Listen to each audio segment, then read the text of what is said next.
समझ में ये नहीं आता कि आखिर मुसलमानों को समझ क्या रखा है। जिसे देखो वो खड़ा होता है और मुसलमानों को धमकी देने लगता है, जिसे देखे वो खड़ा होता है और वो मुसलमानों को मारने और काटने और न जाने कैसी कैसी धमकियां देने लगता है। मगर अफसोस की बात तो यह है कि कोई इस पर किसी भी तरह का लगाम लगाने के लिए तैयार नहीं है। चाहे बीजेपी की सरकार हो, वो तो खैर इस पर कुछ बोलेगी ही नहीं, क्योंकि राजनीतिक पार्टी खासकर भारतीय जनता पार्टी द्वारा ही ऐसे लोगों को छोड़ा जाता है। लेकिन अफसोस की बात यह है कि जिस विपक्ष को मुसलमानों ने झोली भर भर वोट दिया था, उनके मुंह में दही जम गई है। वो भी इस पर कुछ बोलने के लिए तैयार नहीं है। विपक्ष का रोल अगर कोई पार्टी निभा रही है तो वो ऑल इंडिया मजलिस इत्तेहादुल मुस्लिमीन है। इसका उदाहरण आपने देखा कि जिस तरीके से दिल्ली में कुछ हुड़दंगियों ने मुसलमानों को पीटना शुरू किया और लगातार दिल्ली में नफरत फैलाने की कोशिश की गई, तो इसी के बाद ऑल इंडिया मजलिस इत्तेहादुल मुस्लिमीन के प्रदेश अध्यक्ष शोएब जामई एक्टिव हुए और उनको आखिरकार कई को तो सलाखों के पीछे डलवा चुके हैं और लगातार प्रयास जारी है।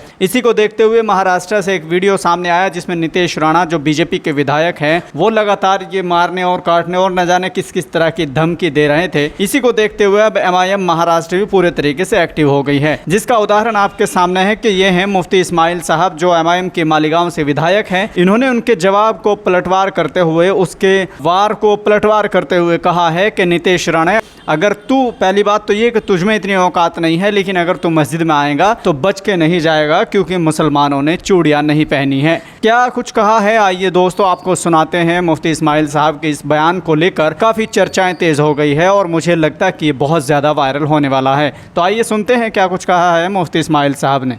नितेश राणे जैसे लोग इस तरह की जो बकवास करते हैं, ये सिर्फ हवाई है। उसकी क्या उसके बाप की भी हिम्मत नहीं है कि मस्जिद में घुस करके मुसलमानों को मारे। अगर वो मस्जिद में आएगा तो वापस नहीं जाएगा।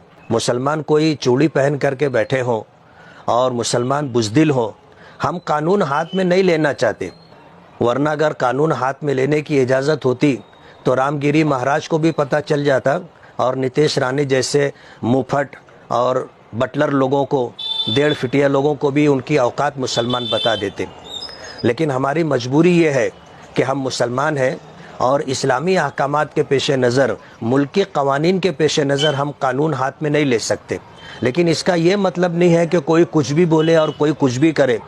अगर उसकी हिम्मत है तो मालेगांव आ करके किसी मस्जिद में घुस करके बताए तो उसको समझ में आ जाएगा कि मस्जिद में घुसना तो इसके इख्तियार की बात होगी, वो मस्जिद से निकल नहीं पाएगा। इसलिए इस तरह का भड़काऊ भाषण दे करके हिंदू मुस्लिम दंगा करवाने का जो प्रोग्राम सरकारी सरपरस्ती में करना चाहते हैं, मैं सरकार से इस बात का मुतालबा करता हूं कि ऐसे लोगों को जो है लगाम लगाई जाए। तो मुफ्ती इस्माइल साहब ने दो टूक कह दिया है कि मस्जिद में आना तो उसके इख्तियार की बात है, लेकिन वो इस मस्जिद से वापस नहीं जाएगा। साथ ही साथ इन्होंने कहा है कि नितेश राणे में अगर हिम्मत है तो वो मालीगांव के किसी मस्जिद में आकर तो देखे। यहाँ मस्जिद में आना उसके इख्तियार की बात है, लेकिन वो यहाँ से वापस नहीं जा पाएगा। फिलहाल आप इस वीडियो को लेकर क्या सोचते हैं?